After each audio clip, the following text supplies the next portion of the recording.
So for me, the guiding principle is that, I'll start with monetary policy, that when we take decisions on monetary policy, of course, we always, whatever the conditions in the world at large are, we always take financial conditions into account in setting monetary policy, because obviously it's one of the influencers of those decisions. And that's natural. It doesn't matter whether it's a good time or a less good time.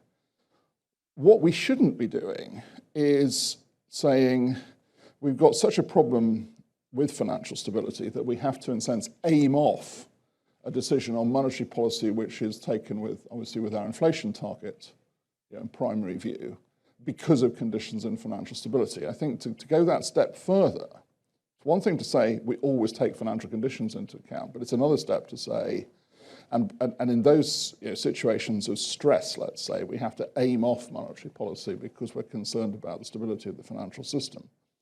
Now, two things, I'll finish on that. We have not had to do that in this situation. That's never been an issue, and that's important for me.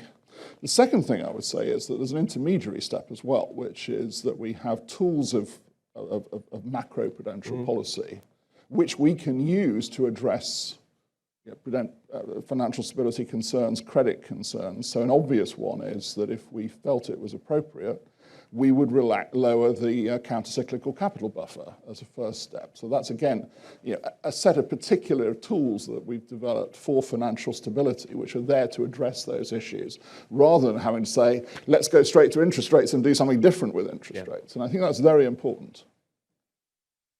So very clear distinction between monetary policy aims and financial stability aims, and we have different set of tools, and we have different institutional setup in order to deal with these objectives. But that's correct. But I think we always have to be very focused on how do the pieces fit together.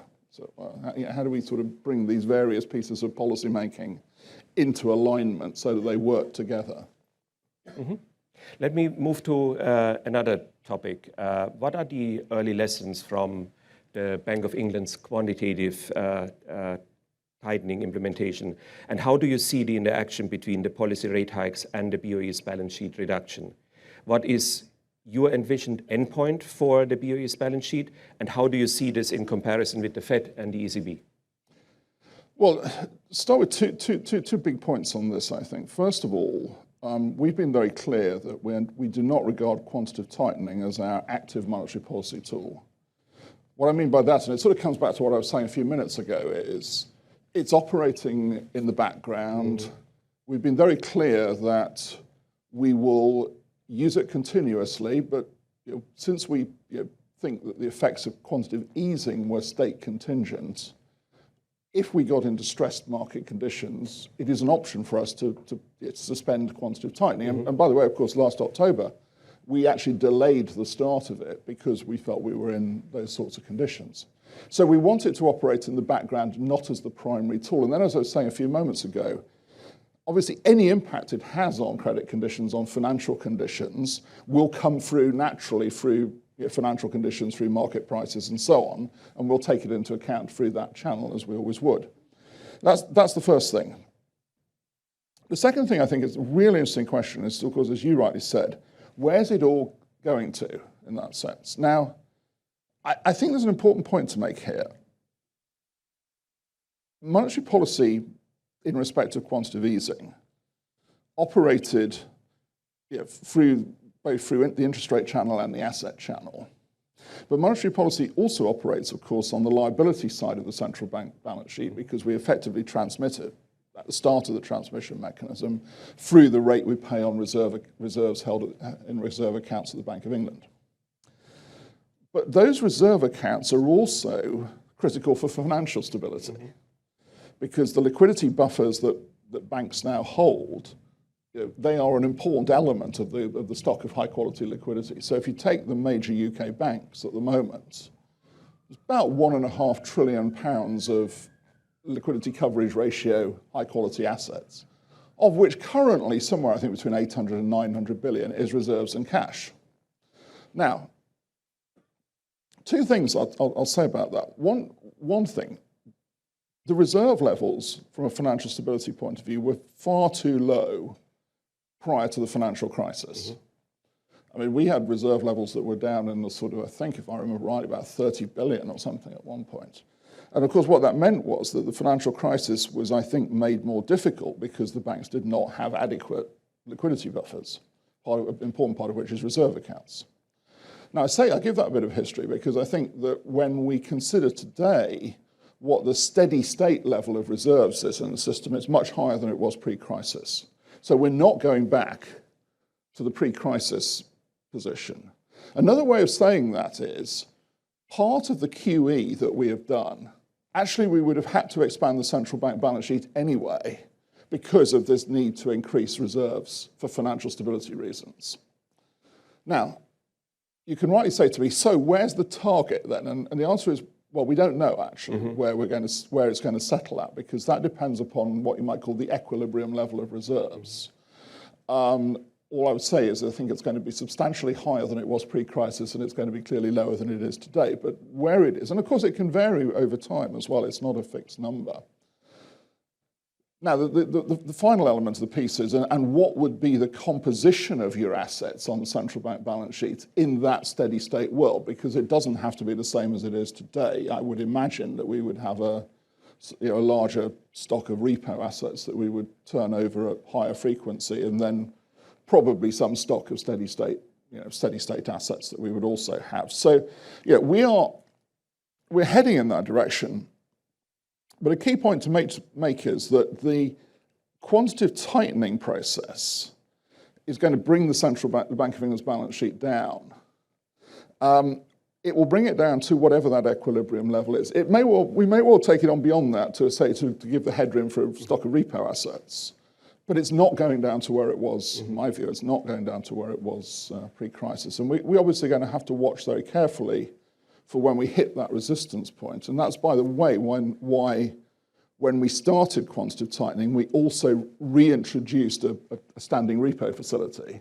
It's not being used at the moment, but at any moment on any day, if we hit that resistance point, we'd be ready to sort of wheel it out and ensure that the short-term market rate was obviously consistent with the monetary policy rate.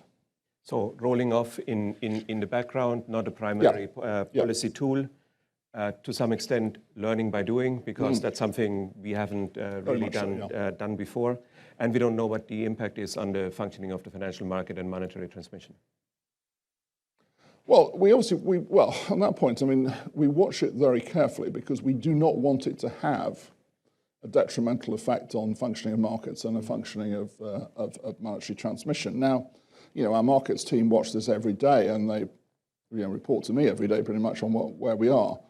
What we're not seeing a movement in any of the indicators we look at for the functioning of markets, so liquidity of markets, bid-ask spreads, all these things. We're not seeing anything that sort of stands out in that respect. Good. Turning to financial stability. We have seen some bank resolutions in the past few weeks. What does this tell us about the resilience of the banking sector more broadly? What are your initial thoughts on how the post-2008 reforms, including resolution frameworks, have performed? Do you have any reflections on the implications and lessons learned from these events for the UK or more broadly? Well, let me say, first of all, I think what we've seen in the last few weeks, as you say, is pockets of issues coming up in parts of the banking sector. I believe, and I've said a number of times, said again this morning, I do not see the evidence that we've got on our hands what I would call sort of the makings of a 2007-8 financial crisis. I really don't see that, actually. I think the system is in a much more robust condition, and we have got that's the first point of defense, but the second point of defense is that we've got a lot more tools in our armory to deal with these things than we had in 2007 and 8 when we were sort of somewhat making it up as we hit the crises, as it were. So we're in a very different place, and I don't see, I really don't see this as the sort of the beginnings of a systemic financial crisis in that sense. But you're right, of course, that there are learning points, lessons learned from all of these issues that we run into. And we will have to, both domestically and globally, and particularly globally in the Financial Stability Board, spend a lot of time thinking these things through. And I think if I had to pick some out so far of things that I've observed, I'll pick three things out. One is this what I call speed of run, which we saw particularly, I think, with Silicon Valley Bank. And there's two parts to that in a way. One is the sort of the changes in communication technology. Second one is obviously the ease of access to bank accounts to move them and withdraw them. But you can take it a bit, you can take it beyond that concentrated deposit base, and I think the question about the proportion of uninsured deposits in a bank. The higher that number, you can say, the more vulnerable that bank is to a run that can have serious implications. I think the second one is a very old-fashioned issue. I've been throughout various times in my career involved in prudential policy, since the late 1980s, and I think this is going to be the third time we're going around interest rate risk in the banking book as an issue. It's not in Pillar 1 of Basel. I say that with a slight pain on my face because we've had several goes on this issue. It's in Pillar 2. We in the UK, we do, there's two parts to this. Obviously, there's the accounting treatment and there's the capital treatment. Accounting treatments differ. Certainly for our banks, they really are more restricted in what they can hold in their hold to maturity book as opposed to fair valuing, which means they have to take the losses that are taken through into P&L, into capital. And we also we fully implemented interest rate risk in the banking book. So we're going to have to go around that issue again. And in many ways, this is a very basic piece of banking. You don't need lots of new tech to get to interest rate risk in the banking book. It's obviously fundamental to what banks do. So that's the second one. The third one is resolution. So again, I've been heavily involved in resolution for a long time. I did my first resolution nearly 30 years ago. I think I do push back on suggestions that the resolution framework we've got for large banks doesn't work. I think it does work, actually. The question is, do we use it?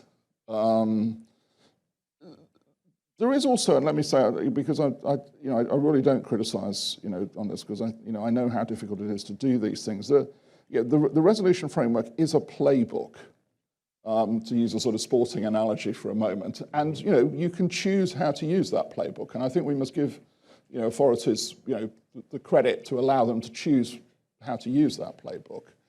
And there is a degree of art involved in that. It's both a sort of science and an art in that sense. But I think there are questions we're going to have to come back to, because if people feel they can't use the resolution playbook, then we've got to come back and ask a really fundamental question.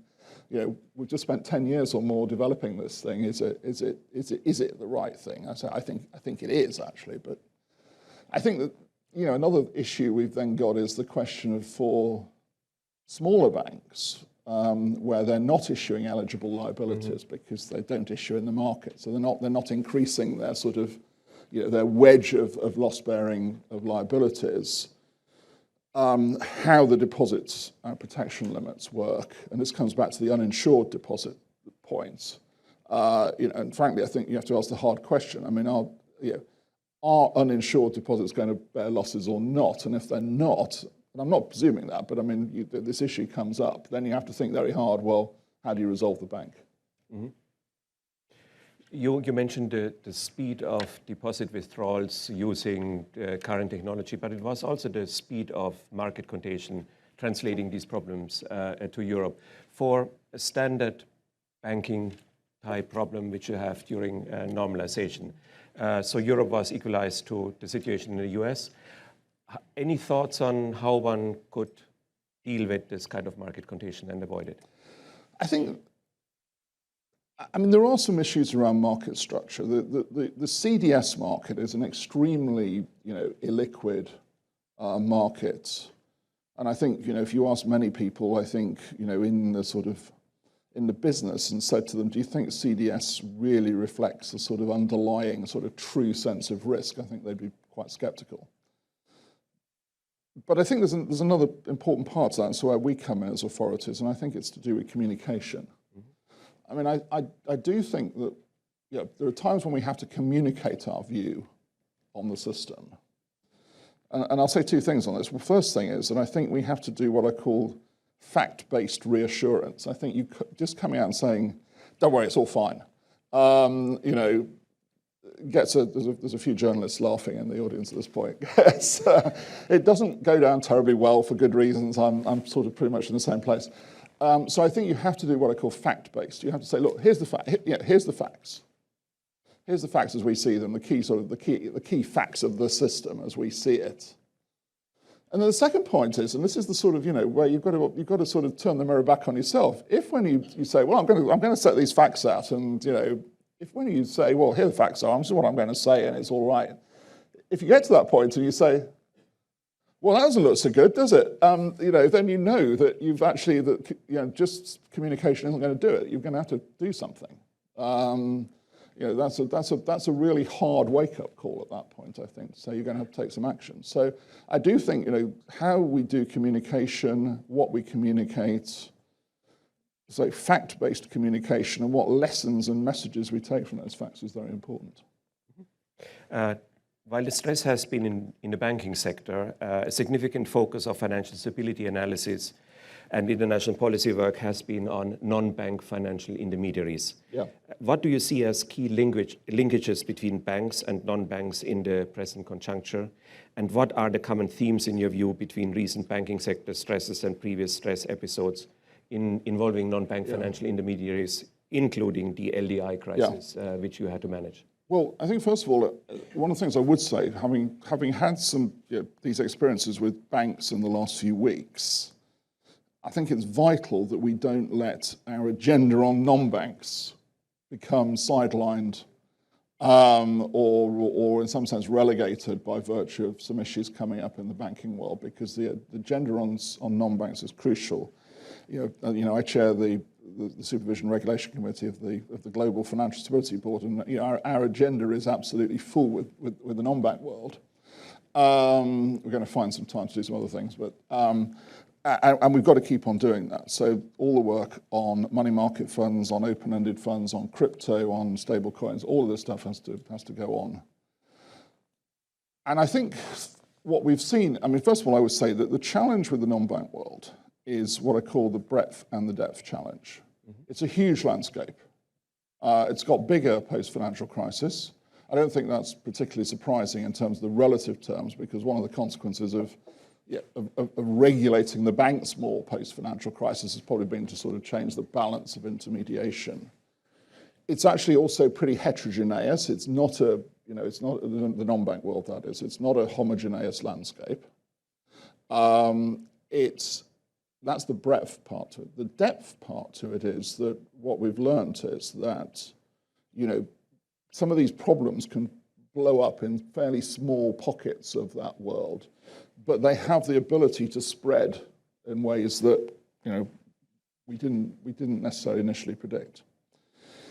And one of the points I would pick out there, I think it's one of the features of, if we look at some of the bigger non-bank experiences we've had in the last 3 or 4 years. So both the Dash for Cash in March 2020, the Archegos incident, the LDI incident, the nickel metal market incident. One of the things I would pick out with all of those is that you had institutions, quite large institutions, that were at the sort of center of part of that, each one of those stories, who really should have only been able to understand their risk if they could see the whole picture. They could see their part of the picture and thought their part of the picture looked reasonably normal. What they didn't see was that there was a whole big other part of the picture out there. So whether it was because in the metal case, you'd got an on-exchange position and you didn't see the OTC market out there. In Archegos, you'd got part of it and you didn't seem to see that there were a load of other people with other quite big parts of it, and that these things were going to all come together. So that's another part of the story, I think, that unless to risk manage those situations, you have to be able to see more than actually was being seen at that time. So I think that's another part that we have to be able to address. Final points I'd make about the non-bank world, and this is where the question of how central banks come into the picture, because I think one of the things we've learned from this is that we have to have a central bank toolkit that can deal with these problems. We used to say we're only in the bank world. I think we have to have reserve tools, as it were, to deal with extreme cases in the non-bank world. Now, I think you get a couple of things thrown up by that. One is in central banks is we don't regulate many non-banks, so we always sort of feel, well, how do we feel having as counterparties to our own operations people we don't regulate? So that's the first point. I think the second point is that, of course, for many parts of the non-bank world, it's an agency model, not a principal. The banks it's a principal model of business. It's on their balance sheet. They've got assets that they can pledge to us. One of the things we found in the LDI issue was that, of course, in an agency world, they didn't actually own the assets. So one of the reasons we had to do a market-wide intervention was because trying to do a bilateral intervention with the particular counterparties didn't work because they didn't own the assets. It was an agency model. Mm-hmm. How are efforts to address NBIFI data gaps and boosting their resilience progressing, and including the BOE's planned exploratory scenario for NBFIs? Well, starting in reverse, I mean, one of the big reasons for doing the exploratory survey is because one of the things that I've sort of pestered our staff on repeatedly is what I call the breadth and the depth issue. Is how do we survey such a big landscape at the depth that we need to survey it to spot where these things are cropping up. And we've got to come up, and this is globally, it's not domestic because you can't see the parts separately. We've got to come up with ways of doing that effectively. What I would say on how is it, really good question on how is it progressing in terms of the work. Well, some of it's further up the pipeline than other parts of it. The piece that has probably made most progress is the further work on money market funds. But I will make this point, the FSB can do its work on global standards, but it has to be implemented. And at the moment, the implementation record is too patchy at the moment. So we've got to have consistent implementation in this landscape. I think we have 5 minutes for questions from the audience. Are there any? Yes, please. I think we need a microphone here. Maybe you start us off and then... We'll come to you, though. Yeah. Thanks very much. Can you hear me? Thanks very much for the very nice presentation. I guess one word that we didn't address is the uncertainty. Yeah. And so the natural question is, how does this first best option of clear separation between the aims, objectives, and the tools between price and financial stability changes in uncertain times? Right now, the big question is the financial dominance issue, because everybody's questioning whether the monetary policy will be ready to act, and as you said, not to aim off, because of the financial stability reason. So the question is, do you think monetary policy should act more forcefully during uncertainty, or actually be more careful during the uncertain times? Well, I think you have to distinguish there, excuse me,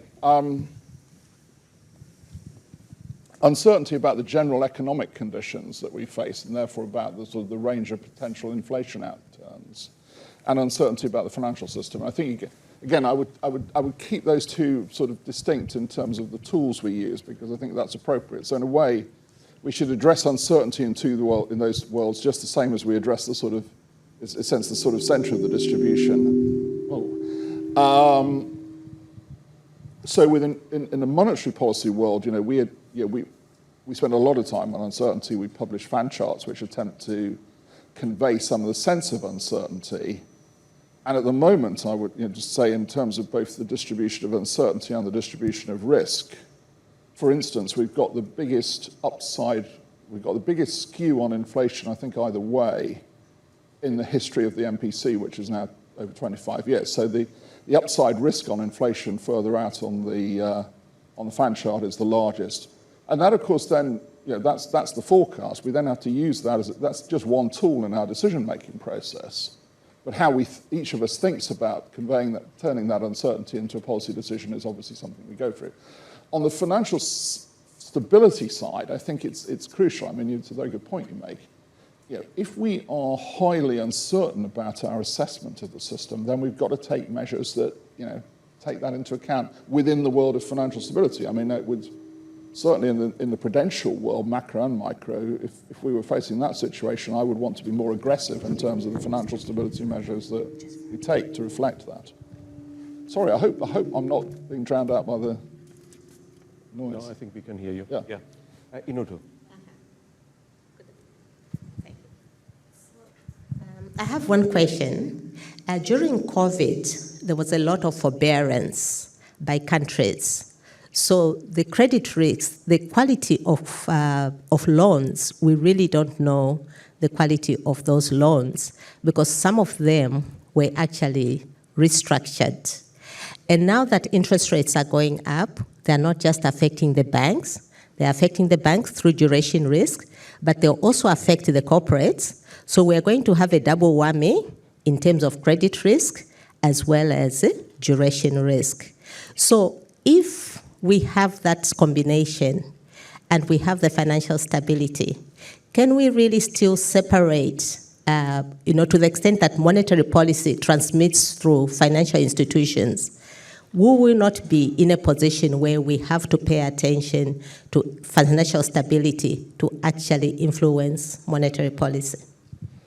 Well, I think you make a very good point that, of course, the combination, or potentially the combination of the lending policies during COVID and the increase in interest rates could interact in quite a difficult way, potentially. Now, I think, first of all, we spend a lot of time focused on credit quality, both in household borrowing and corporate borrowing. The second, I can only speak for our own situation now, is that we have changed the accounting provisioning standards in the last few years so that we have now reintroduced a much larger element of expected loss provisioning. Do you want me to see? Hopefully do I push anything? That's on. We've introduced a much larger, it's reintroduced expected loss provisioning in a much more organized and sort of systematic way. And so the banks are now, one of the tools that they have and we have is what level of expected loss provisioning they should hold as part of their overall buffers against loan losses. And I think that's an important element to it. So it makes me more reassured that they've got those provisions in place ahead of losses crystallizing, because as you probably know, we used to be in a situation where provisioning had to sort of wait until losses crystallized, which in a sense is too late. Mm-hmm. And last question over there.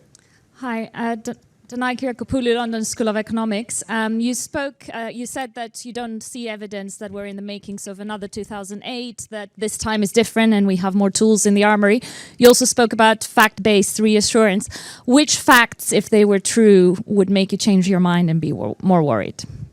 Oh, well, I think first of all, looking at obviously looking at the sort of the building blocks. First of all, capital ratios, and how we expect those capital ratios to evolve under stress. I'll come back to stress testing in a moment. And then the same thing for obviously liquidity ratios, both the liquidity coverage ratio and the net stable funding ratio. They are both important elements. One thing I'd emphasize, because you sometimes hear different commentary on these things, that the post-financial crisis liquidity policy has two elements to it. And we shouldn't assume that one is sort of better than the other or one replaces the other. We need both of them, because the LCR is a more short-term, in a sense, measure, and the NSFR is a more medium-term. Come back to stress for a moment. I think it underlines the importance of stress testing. But let me say two things on that. First of all, it's important to use several scenarios in stress tests. We've always taken the view, I've always taken the view, we've always taken the view, there are basically two scenarios in bank stress tests for rates. One is what I call a rates up in a recession scenario. So this is where you're doing the thing that you don't want to do. You're having to put rates up heavily in a recession, and that's a stress test on banks. The second one is a low for very long scenario, where you're sort of pinned at the sort of the lower bound for sort of the duration, as it were, and both of those are important to do. We're currently running a stress test at the moment, which is a rates up scenario with a pretty negative stressed scenario in terms of the economic prospects, and you have to do both of those two things. I would, however, say, because this does get said sometimes, and it applies both to the bank and the non-bank world, of course, you have to pick your stress points. I mean, I think it's important to, it's like forecasting. We can pick stress tests based on sort of forecasts, and obviously they're forecasts for the tail of the distribution. Black swans can happen beyond that, and you have to have other tools, whether they're resolution tools or intervention tools of the sort we used in the LDI market, so to take care of those things that you don't have in what I call this approach in history, where you sort of take history and add something on, but you're not claiming that you can foresee every possible event that could happen in the future, because none of us can, frankly.